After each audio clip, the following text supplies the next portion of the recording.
वासीहरूसँग एउटै जुवामा ननार्यो, किनकि धर्म र अधर्मको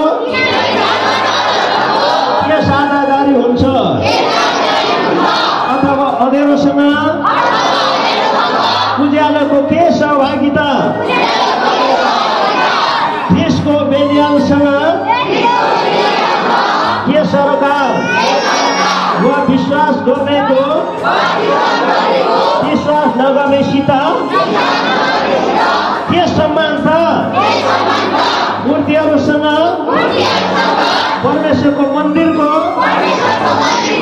के सम्झौता, किनभने हामी जीवित परमेश्वरका मन्दिर हौं।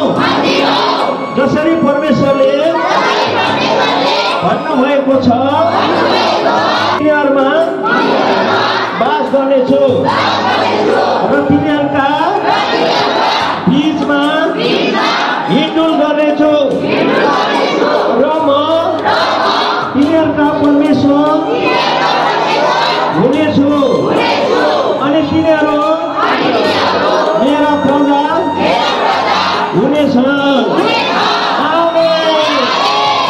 सबैजनाले एकचोटि हालेलुया भनौँ है त।